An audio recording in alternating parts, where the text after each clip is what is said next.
স্বাগত নিউজ 24 সংবাদে, সঙ্গে আছি আমি সঞ্জিদা ইসলাম। দেখছিলেন বিআরবি কেবলস সংবাদ শিরোনাম। এবারে পুরো খবর। দেশের চলমান সকল সংকট সমাধানের একমাত্র পথ নির্বাচিত সরকার। এই বিষয়ে একমত রাজনৈতিক দল, অর্থনীতিবিদ সহ সুশীল সমাজের প্রতিনিধিরা।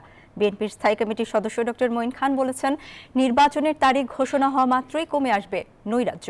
অন্যদিকে সিপিডি ফেলো ডক্টর দেবপ্রিয় ভট্টাচার্যের মতে সময় এসেছে অন্তর্বর্তীকালীন সরকারের বিদায় নেয়ার, এমনকি এসেছে সংস্কারের নামে সময় ক্ষেপণ করে সরকারের নির্বাচন পিছিয়ে দেওয়ার মতো অভিযোগও। বিগত 50 বছরে 26টি দেশে গঠিত হয় অন্তর্বর্তীকালীন সরকার। তার মধ্যে অর্থনীতি, সামাজিক সুরক্ষা, সংস্কার ও নির্বাচনের সফল দেশ মাত্র 16টি। দেশগুলোর উপর গবেষণা করে ডেমোক্রেসি ডায়াস বাংলাদেশ, যার প্রতিবেদন বলছে সফল সব অন্তর্বর্তীকালীন সরকারের মেয়াদ 3 সপ্তাহ থেকে 1 বছর অতিক্রম করেনি। আমি এখানে থাকতে পারবো না।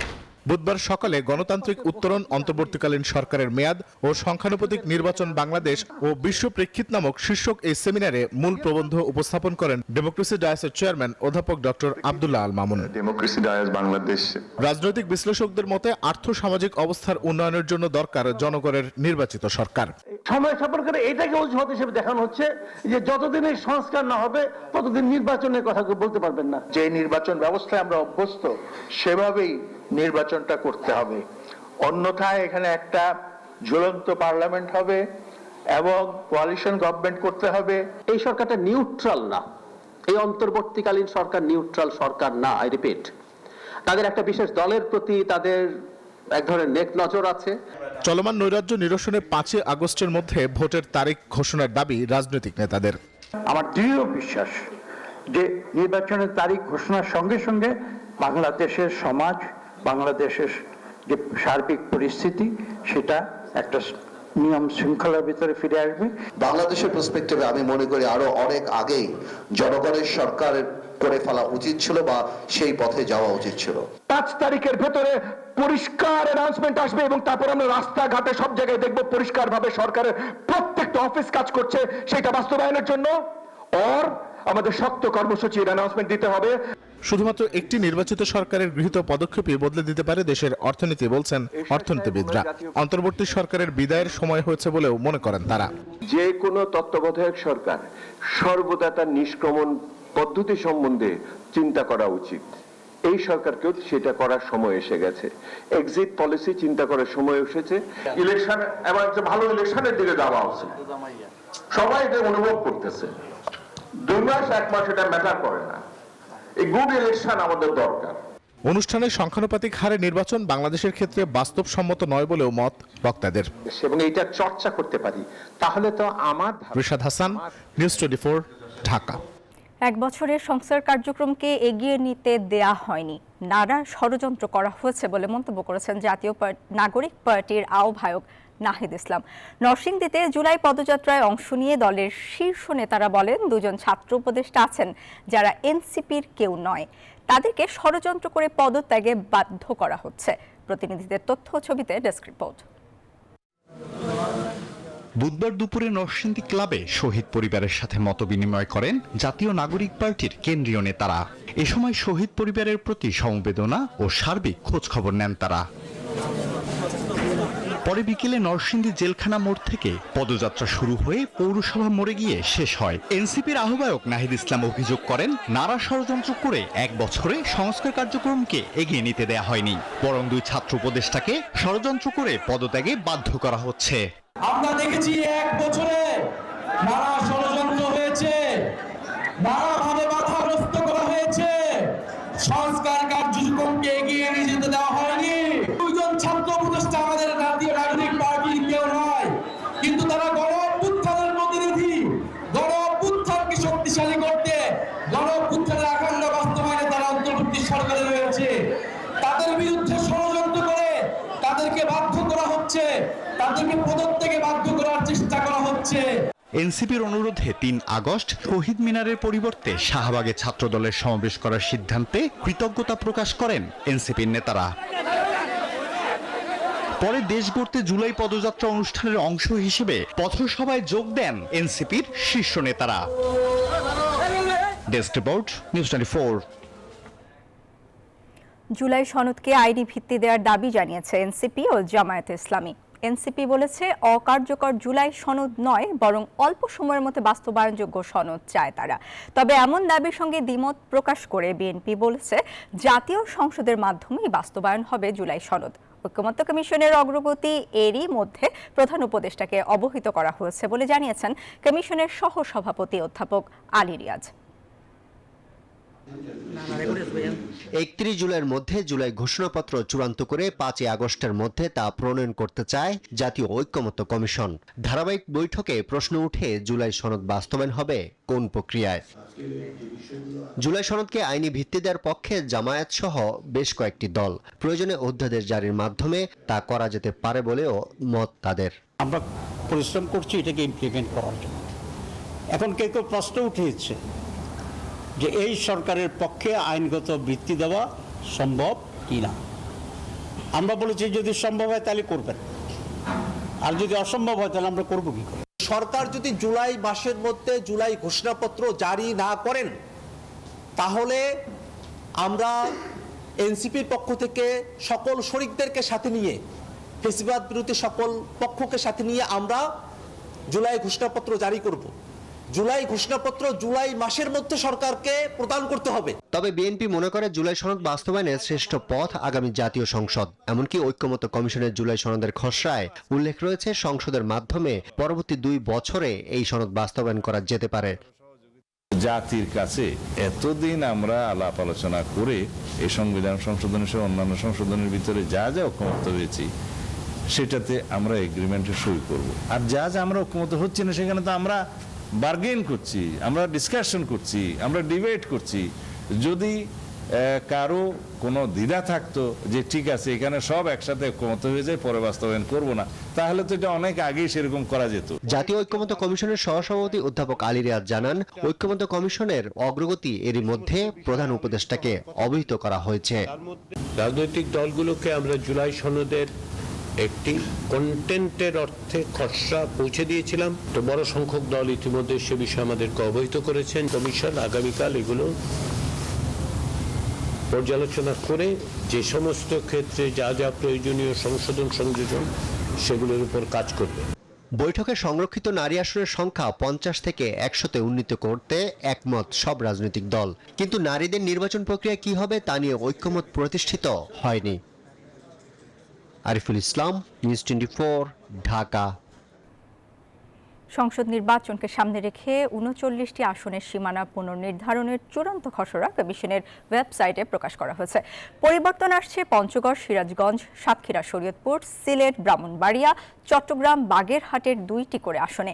এছাড়াও ঢাকার 6টি আসনে, গাজীপুরের 5টি, নারায়ণগঞ্জের 3টি, কুমিল্লায় 4টি, রংপুরের 1টি এবং নোয়াখালীর 4টি আসনের সীমানায় আসছে পরিবর্তন।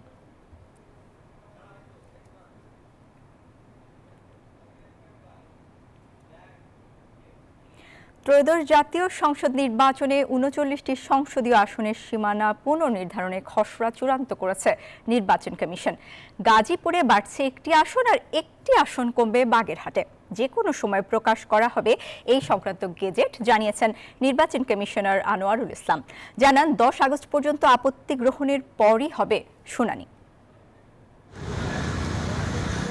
জাতীয় নির্বাচনকে সামনে রেখে আইন বিধি পরিবর্তন সহ সব প্রস্তুতি গুছিয়ে আনছে নির্বাচন কমিশন। সবশেষ 300 সংসদীয় আসনের সীমানা পুনর্নির্ধারণে বিশেষায়িত কমিটির প্রতিবেদনও চূড়ান্ত হয়। কারিগরি কমিটি 42টি আসনে পরিবর্তনের আবেদন করে, যার মধ্যে 39টির অনুমোদন দেয় কমিশন। বুধবার আগারগাঁওয়ে নির্বাচন কমিশন সচিবালয়ে এসব কথা জানান নির্বাচন কমিশনার মোহাম্মদ আনোয়ারুল ইসলাম সরকার। মোট 14টি জেলায় পরিবর্তন আসতে যাচ্ছে বলেও জানান তিনি। তাদের প্রস্তাব হচ্ছে যে বাগেরহাট 1টি আসন কমবে, গাজীপুরে জনসংখ্যা এবং ভোটারের সংখ্যার ভিত্তিতে 1টি আসন বৃদ্ধি পাবে। আগামী 10 আগস্ট পর্যন্ত আপত্তি গ্রহণ করা হবে, এরপর হবে শুনানি। ইসি জানায় 250 জেলার বিষয়ে কোনো আবেদন না থাকায় পরিবর্তন হয়নি। 10 আগস্ট পর্যন্ত কি বলে যে কোনো ভুল ত্রুটি থাকতে পারে, কোনো কি বলে যে সংযোজন বিয়োজন আপত্তি থাকতে পারে। সেই আপত্তিগুলো আমাদের যে ডিলিমিটেশন আইন 2021-এর 6-এর 3 এবং 4 উপধারা অনুযায়ী আমরা আপত্তিগুলো নিব। কতগুলো আবেদন আসবে আমরা জানি না, আবেদনের সংখ্যার উপরে এটা পরবর্তীতে আমরা সিদ্ধান্ত নেব, কমিশন সিদ্ধান্ত নেবে। এর আগে আয় ব্যয়ের হিসাব জমা দিতে কমিশনে আসে জাতীয় পার্টি। 2024 সালে দলটির মোট আয় 2,64,38,938 টাকা এবং ব্যয় 1,79,88,044 টাকা। বাতিলের যে শর্ত গণপ্রজাতন্ত্রদেশে আছে সেই কোনো শর্ত জাতীয় পার্টি লঙ্ঘন করে নাই। তাহলে জাতীয় পার্টিকে যদি এই অংশগ্রহণের কারণে বাতিলের দাবি ওঠে, তাহলে বিএনপি, ইসলাম, এই চরমনায়ের পীর সাহেবের দল সহ যে 31টা দল নির্বাচনে অংশগ্রহণ করছে, তাহলে নির্বাচনে অংশগ্রহণ যদি অপরাধ হয়, তাহলে এই 31টা দলই বাতিল হওয়ার অপরাধে অপরাধী। বিকেলে নির্বাচন কমিশনে আসে এনসিপির 3 সদস্যের প্রতিনিধি দল। 14 আগস্টের মধ্যে প্রবাসী ভোটারদের বিষয়ে চূড়ান্ত সিদ্ধান্ত দিতে তাগিদ দেন তারা। অন্তরা বিশ্বাস, নিউজ 24, ঢাকা। নিউজ 24 সংবাদে নিচ্ছে একটা বিরতি, ফিরছি আরও খবর নিয়ে, সঙ্গেই থাকুন। আবারও স্বাগত, দেখছেন নিউজ 24 সংবাদ। দর্শক, করোনা ভাইরাস ও বিভিন্ন সংক্রমণ থেকে রক্ষা পেতে সবসময় হাত স্যানিটাইজেশন করুন, সুরক্ষিত থাকুন। ঢাকা বিশ্ববিদ্যালয় কেন্দ্রীয় ছাত্র সংসদ ডাকসু নির্বাচনের তফসিল ঘোষণার পর উচ্ছ্বাস বিরাজ করছে পুরো ক্যাম্পাসে। 6 বছর পর নির্বাচনের ঘোষণায় ক্যাম্পাসে এখন উৎসবের আমেজ। ডাকসু নির্বাচনের তফসিলকে স্বাগত জানালেও এ নিয়ে রয়েছে ছাত্র সংগঠনগুলোর মিশ্র প্রতিক্রিয়া। ক্যাম্পাসের নিরাপত্তা নিয়ে আসছে উদ্বেগ। বিশ্ববিদ্যালয়ের উপাচার্য এজন্য চেয়েছেন সকলের সহযোগিতা। ছাত্র জনতার অভ্যুত্থানের পর শিক্ষার্থী ও ছাত্র সংগঠনগুলোর দাবির পরিপ্রেক্ষিতে সিদ্ধান্ত আসে ডাকসু নির্বাচনের। 9 সেপ্টেম্বর ভোটের দিন নির্ধারণ করে মঙ্গলবার তফসিল ঘোষণা করেন প্রধান রিটার্নিং কর্মকর্তা। এর মাধ্যমে শুরু হয় ডাকসু নির্বাচনের আনুষ্ঠানিকতা। 9 সেপ্টেম্বর 2025 মঙ্গলবার 6 বছরের বিরতিতে ডাকসু নির্বাচনের ঘোষণায় উচ্ছ্বসিত সাধারণ শিক্ষার্থীরা। উৎসবমুখর পরিবেশ বিরাজ করছে পুরো ক্যাম্পাসে।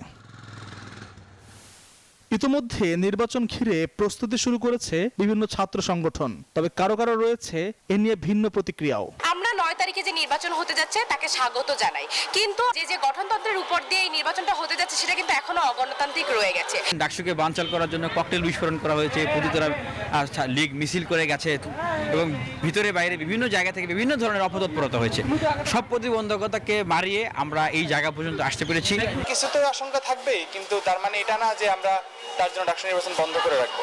এদিকে এবারের নির্বাচন সর্বকালে সবচেয়ে অংশগ্রহণমূলক হবে বলে মনে করছে ছাত্র শিবির। আর ডাকসু নির্বাচনে কৃত্রিম বুদ্ধিমত্তার ব্যবহারে প্রোপাগান্ডাকেই বড় চ্যালেঞ্জ হিসেবে দেখছে গণতান্ত্রিক ছাত্র সংসদ। কে জিতলো, কে হারলো, কে দাঁড়াইতে পারলো, কে দাঁড়াইতে পারলো না, কে ভোটার হইলো না, এটা ম্যাটারই করে না। ম্যাটার হইলো একাডেমিক ক্যালেন্ডার অনুযায়ী নির্দিষ্ট একটা টাইমে প্রত্যেকটা শিক্ষার্থী ভোট দিতে পারার রাইটটা প্র্যাকটিস করা। এখানে চ্যালেঞ্জ হচ্ছে প্রোপাগান্ডা। এখানে খুব বাজেভাবে আমরা দেখেছি অভ্যুত্থান পরবর্তী সময়ে পলিটিক্যাল কমিউনিটিগুলো হচ্ছে প্রোপাগান্ডা ছড়ায়। বিশেষ করে ওই কিছু সংগঠন ছিল বট আইডি পালে, আর কি সোজা কথা যেটা, বট আইডি, বট পেজ দিয়ে বিভিন্ন রিউমার, মিথ্যা এগুলো ছড়ায়। অপরদিকে জাতীয়তাবাদী ছাত্র দল তফসিলকে স্বাগত জানালেও ক্যাম্পাসের নিরাপত্তা নিয়ে অভিযোগ করছে সংগঠনটি। যারা 3 তারিখ এবং 4 তারিখ ঢাকা বিশ্ববিদ্যালয়ে খুনি হাসিনার পক্ষে লড়াই করে গেছে, আসলে তাদের এখন পর্যন্ত বিচার প্রক্রিয়া শুরু হয়নি এবং কোনো ইতিবাচক পদক্ষেপ বিশ্ববিদ্যালয়ে আমরা দেখিনি। এই নিরাপত্তার সংখ্যা কাটিয়ে উঠতে হলে ঢাকা বিশ্ববিদ্যালয় প্রশাসনকে অবশ্যই ফ্যাসিবাদের যারা দোষর আছে তাদেরকে বিচারের আওতায় আনতে হবে, নতুবা এটা এই ডাকসু নির্বাচন অনুষ্ঠিত হওয়ার ক্ষেত্রে একটি অন্তরায় হয়ে দাঁড়াবে। আমরা ডাকসু চাই, তবে হচ্ছে কথা আমরা ডাকসুর আগে সবসময় আমরা জানিয়েছিলাম যে হচ্ছে কথা যারা সন্ত্রাসী ছিল তাদেরকে বিচারের আওতা নিয়ে আসো। যে সকল শিক্ষক হচ্ছে কথা এই সন্ত্রাসী আমরা সাথে প্রত্যক্ষভাবে বা পরোক্ষভাবে সহযোগিতা করেছে তাদেরকে বিচারের আওতা নিয়ে আসো। শিক্ষার্থীদের নিরাপত্তা সংক্রান্ত উদ্বেগের বিষয়টি স্বীকার করে নিয়েছেন উপাচার্য, তবে এজন্য সকলের সহযোগিতা চেয়েছেন তিনি।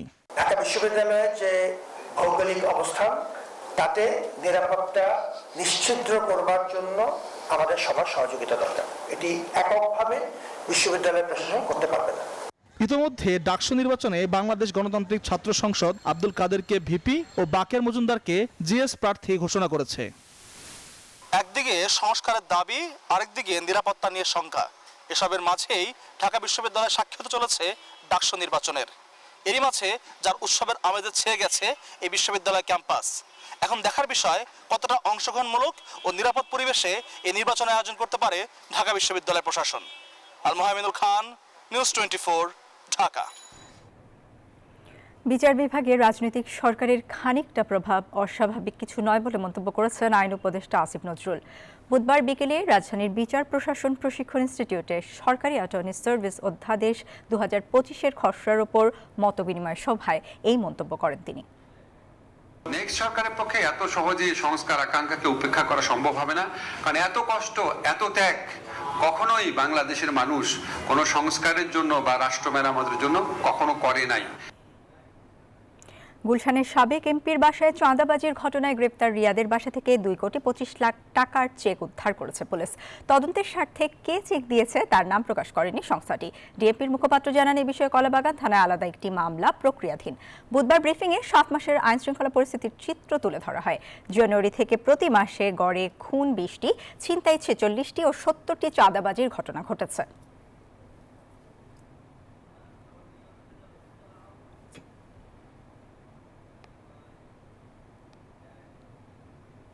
সংবাদে আবারও বিরতি নিচ্ছি, ফিরছি আরও খবর নিয়ে, সঙ্গেই থাকুন। আবার স্বাগত নিউজ 24 সংবাদে। এবারে অর্থ ও বাণিজ্য সংবাদ। কাল ঘোষণা হতে যাচ্ছে চলতি অর্থ বছরের প্রথম মুদ্রানীতি। রাজনৈতিক অস্থিরতা ও অর্থনীতির নানা চ্যালেঞ্জ মাথায় রেখে এবারও সংকোচনমূলক মুদ্রানীতি দিতে যাচ্ছে কেন্দ্রীয় ব্যাংক। তবে এতে বিনিয়োগ ও কর্মসংস্থান বাধাগ্রস্ত হতে পারে বলে মনে করছেন অর্থনীতিবিদ ও ব্যবসায়ীরা। মূল্যস্ফীতি নিয়ন্ত্রণ ও কাঙ্ক্ষিত প্রবৃদ্ধির মধ্যে ভারসাম্য রাখতে 1 বছরে 2 দফায় মুদ্রানীতি প্রণয়ন করে কেন্দ্রীয় ব্যাংক। এর মাধ্যমে তুলে ধরা হয় অভ্যন্তরীণ ঋণ, মুদ্রা সরবরাহ, বৈদেশিক ও অভ্যন্তরীণ সম্পদের পরিমাণ নির্ধারণের রূপরেখা। বৃহস্পতিবার বিকেল 3টায় জুলাই-ডিসেম্বর সময়ের জন্য মুদ্রানীতি ঘোষণা করবেন গভর্নর আহসান এস মনসুর। জানা গেছে, জাতীয় নির্বাচন ও মূল্যস্ফীতি 7% নিচে না নামা পর্যন্ত সুদহার অপরিবর্তিত রাখার পক্ষেই অবস্থান নিতে যাচ্ছে বাংলাদেশ ব্যাংক, যেখানে নীতি সুদহার ও বেসরকারি খাতে ঋণ প্রবাহ আগের মতোই অপরিবর্তিত রাখা হচ্ছে। বাংলাদেশ ব্যাংকের জন্য আমার মতে তারা অগ্রাধিকার দিচ্ছেন হলো মূল্যস্ফীতি নিয়ন্ত্রণকে, যতটা না প্রবৃদ্ধিকে। কারণ প্রবৃদ্ধিকে আবার যদি অগ্রাধিকার দিতে হয় তাহলে কিন্তু আমাদের cost of doing business, cost of capital বিশেষ করে আমাদের কমাতে হবে। তো সেটা কমাতে গেলে আবার আমাদের পলিসি রেটটা কমাতে হয়। তো বাংলাদেশ ব্যাংক এই দুটোর মধ্যে আমার মনে হয় যে এই মুদ্রানীতিতেও তারা মূল্যস্ফীতি নিয়ন্ত্রণকেই বেশি তারা গুরুত্ব দেবে। রাজনৈতিক অনিশ্চয়তার কারণে বিনিয়োগে আগ্রহ নেই বিনিয়োগকারী ও ব্যবসায়ীদের। হিসেব বলছে, গত 6 মাসে আমদানি ঋণপত্র খোলার হার গত 52 মাসের মধ্যে সর্বনিম্ন। তলানিতে বেসরকারি খাতে ঋণ প্রবাহ। এমন পরিস্থিতিতে নতুন মুদ্রানীতি সংকোচনমূলক হলে তা বিনিয়োগকে আরও বাধাগ্রস্ত করবে বলে মনে করছেন ব্যবসায়ীরা। একদিকে বলছেন যে আপনি অর্থনীতিটাকে বেগবান করতে চান, তো সংকোচনমূলক মুদ্রানীতি দিয়ে তো কোনোভাবেই আপনার অর্থনীতি বেগবান হবে না, রাদার আপনি কিন্তু ইনডাইরেক্টলি বিজনেসকে কমিয়ে নিয়ে আসছেন। অর্থনীতিবিদরা বলছেন, মূল্যস্ফীতি কমে আসলে মুদ্রানীতির বাইরেও যে কোনো সময়ে সুদের হার কমিয়ে আনতে পারে বাংলাদেশ ব্যাংক।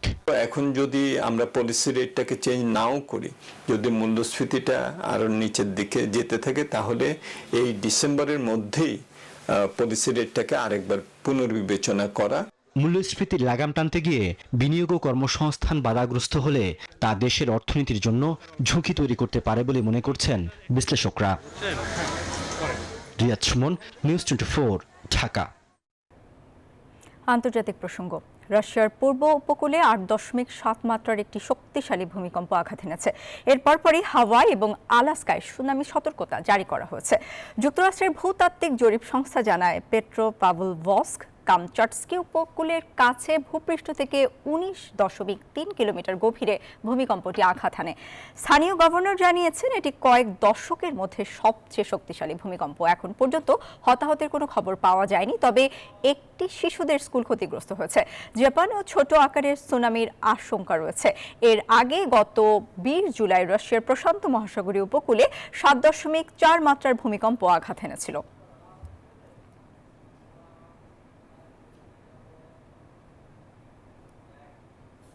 সংবাদে আবারও বিরতি নিচ্ছি, সঙ্গেই থাকুন।